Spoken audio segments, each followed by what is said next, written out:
KBLX family, what's up, y'all? It's Rudy Ortiz from Fresca and Rudy in the Morning. Thank you guys for stopping all your scrolling. I know there's a lot of cool stuff that you got to check out on your phone, but you came to the right spot. If you're into music, if you're into Bay Area artists, you already know KBLX is going to be at the forefront of all of that. And as always, it's my pleasure to bring them into the studio so we can actually talk to them in person. So returning for a second time here at the KBLX studios is my man Jairo Vargas. And of course, the lead vocalist, one of the lead vocalists for the group Bayonics, that Jairo is the frontman for, Shamila. Now, Shamila, I don't have your last name. So, Ivory, like the soap. Shamila Ivory, Yes. y'all, ladies and gentlemen. Thank you guys so much for being here. I appreciate you coming through for the first time, Shamila.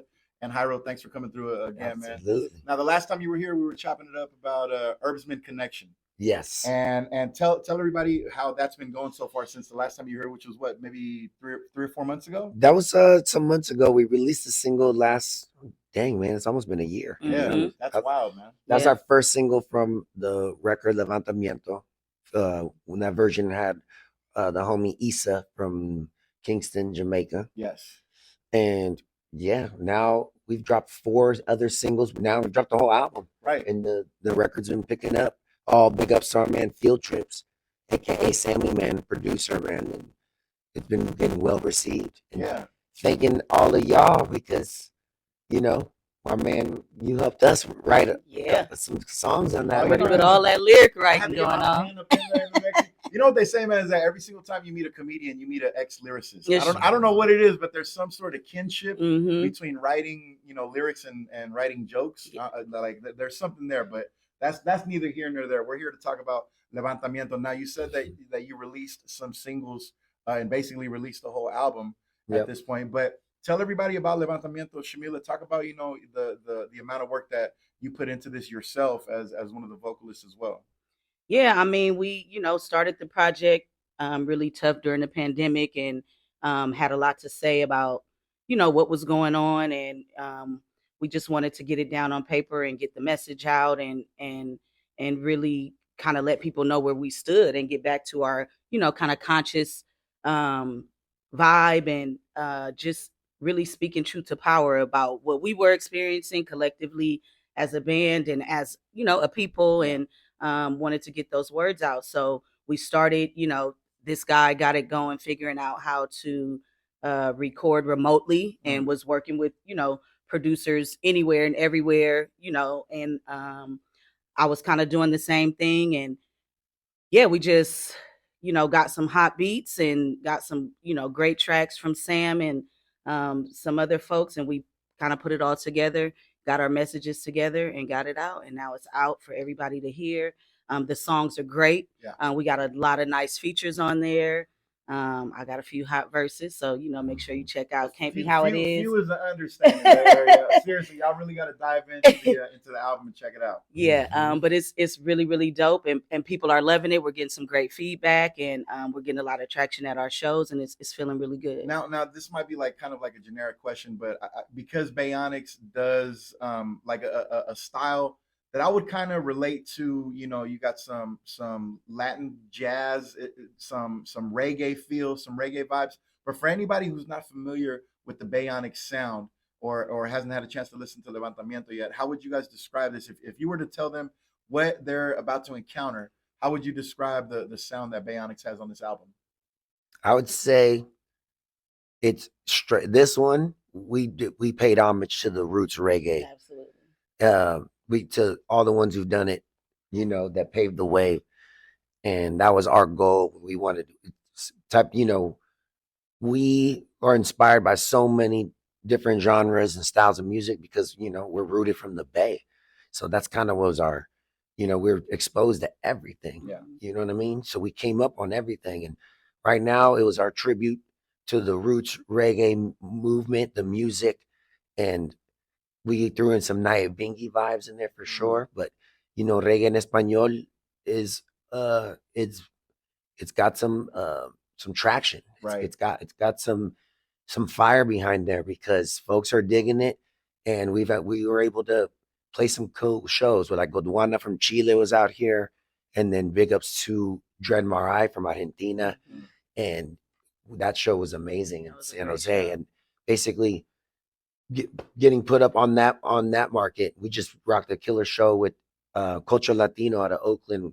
They brought up Toledo from Costa Rica, who was phenomenal. Right. On like the Afro Caribbean. They did roots, they did some straight Afro beat. So there's some international connections here then. Yes. You guys are working with groups that are from other parts of the world, but you guys are vibing on the same type of music.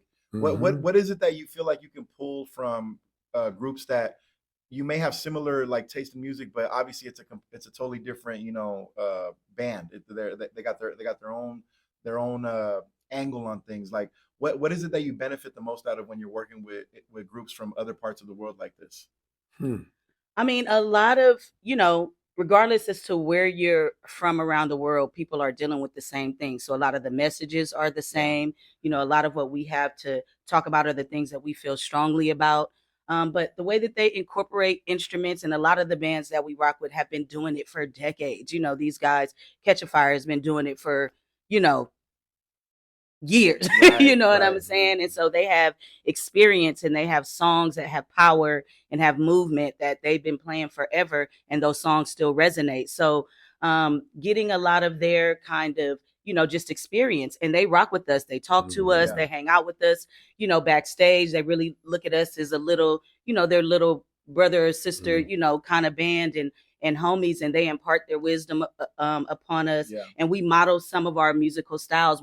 There are influences, and so we take a lot of the things that that have worked for them and the things that have been strong for them, and rolled it into our Bay Area sound, which is basically a melting pot, an amalgamage of all the different sounds anyway, and then using some of the things that are really powerful from what they do and folding it into what we do. Right. Now, I know you guys tap into a lot of the reggae sound and the reggae style. I mean, I've had the pleasure of like listening to your music in person and on wax, multiple times, right? So I know that the reggae sound usually comes with, it's pretty much attached historically to like being socially conscious. Now, one of your tracks, Línea Fina, I think really defines like that style. Can you guys talk about that a little bit? Because I know the video is out, and I know you guys have a lyric video out. So anybody that's interested in reading the lyrics, not only you can enjoy the music, but you can also read the what came from the pen as well. But for anybody that hasn't had a chance to listen to it, talk about that song Línea Fina, which is in Spanish, by the way. Let us know like how the socially conscious element kind of dove into or tapped into this song in particular, because I definitely feel that when I'm listening to Línea Fina.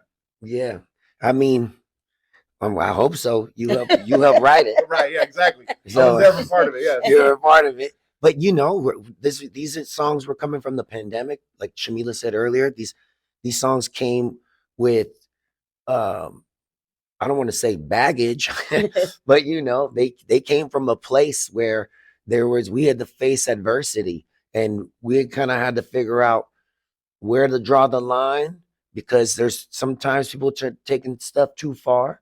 And for us, it was our way to let our voices be heard and make sure that we're united as folks who are hard working and still out here trying to bring love and joy and peace to our folks, and making sure folks are eating right, folks are going to school and staying healthy. And this is what we're trying to push. And especially coming from Frisco, we're in a metropolitan city. So we stacked on each other. Right. It's congested. Right. So we got to take care of one another. We got to be lined up. We got to be locked in. We got to be unified.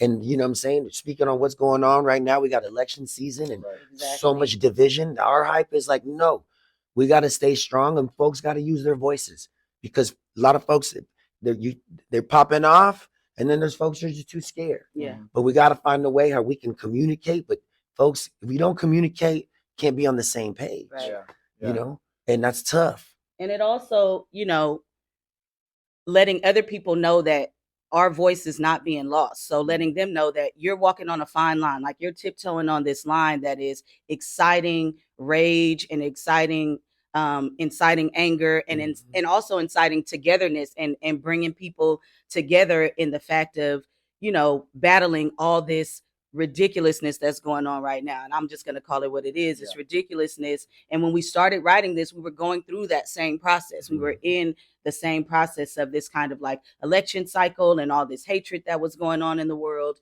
And we produced this music, and here it is 4 years later, we're in exactly the same spot as we were then. So just, you know, shining light on that and bringing that to power to let them know that you keep poking the bear, you know what I'm saying? Yeah, You're going to get them right. claws eventually. So Yeah.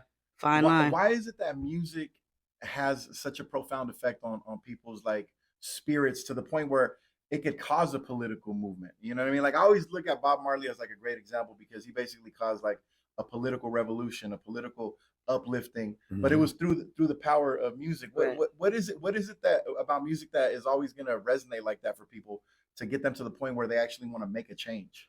You know, I think there's so much energy and power, even if you don't understand lyrics, which is, you know, one of the things that I can appreciate about social media. Even if you don't understand what people are saying, you can still feel the meaning of what they're talking about through song. You know what I'm saying? You can still get that vibe and that energy from it. If you listen to a gospel song in any, you know, in any language or any, it just gets deep down in your soul, and you might find out later what the lyrics are. But before that, the power of the music, the power of the notes, the power of the harmonies gets all the way inside you beforehand. Then you put the lyrics on top of that, and it's like, oh my God, they're really talking about something special here. They're really talking about something powerful and important. So music is the great uniter. If there's no lyrics or no words at all, music can still resonate amongst people, and you don't have to understand the words to be connected in that vein. But when the lyrics match the energy of the music, it makes it even more powerful and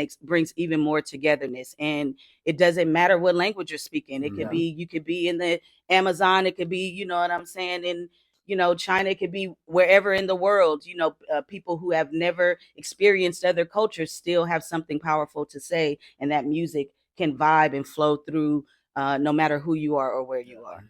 You mean Amazon? You can be in Brisbane. Yeah, exactly. It's the power of the chant, you know? Yes. And you get, when it resonates in your body, resonates folks like all over the world. And through that, you can get lost. It's a quick outlet. That's why even us as writers and, you know, we writing the song together, and also big up to Momo Odyssey and Mikey Roots, who also co-wrote on this song. Absolutely, man. Talk about all the people that contributed to not just Línea Fina, but Levantamiento in general, man. Well, we got all the Bayonics crew, man. Shreddy Riley on there.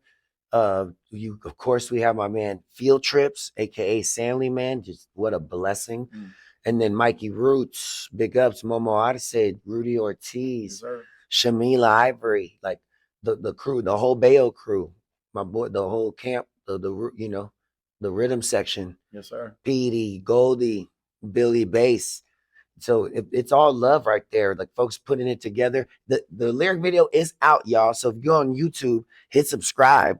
Please do. Right. Because that's where you can check it out. And that's how we get to share the love on YouTube. On YouTube, man. Share it on YouTube. So tell us where people can not only see Bayonics. First, tell us where we can see you in person.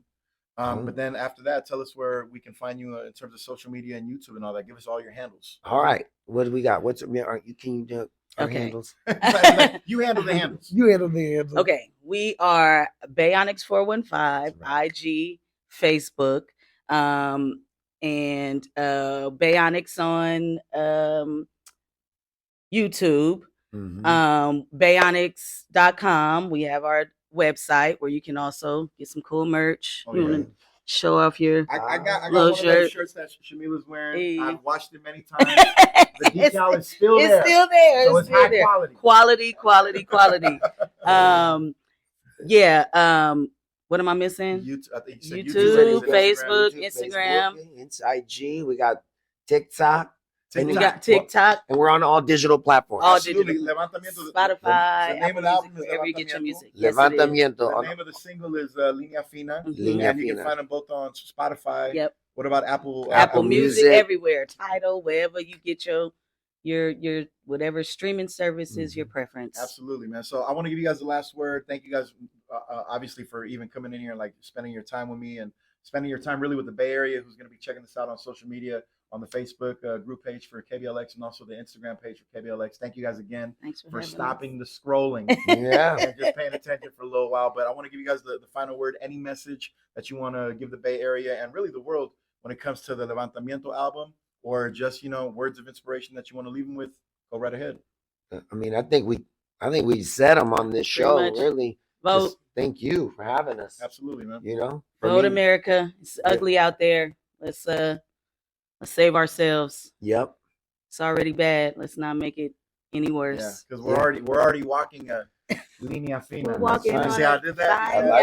I like that. I like right to the camera. Very nice. I was just, let them know. That Use was your good. right, That was y'all. good. Use your right. I Yes. love that. And be good to each other. You know what I'm Yes. saying? That's all we got to do. Spread the love and share our music. Take care You're of your gonna dig it. people. Yeah. And our music is love and power. So make sure you spread that. That's the message. Spread the love, spread the power. Make sure you check out Bayonics, spread their music everywhere. Make sure you let everybody hear Levantamiento and Spotify, Apple Music, all that good stuff. Check them out right now. Shamila, Ivory, Yes. Jairo, Vargas. Thank you guys so much for joining me. Thank you. My name is Rudy Ortiz. Give me Make sure to some, tune baby. in. You already Right know, on. baby boy. Boy, thank Tune you. in Love Monday you. through Friday, 6 to 9 a.m. Fresca and Rudy Ortiz on 102.9 KBLX, the best throwbacks and R&B. All right.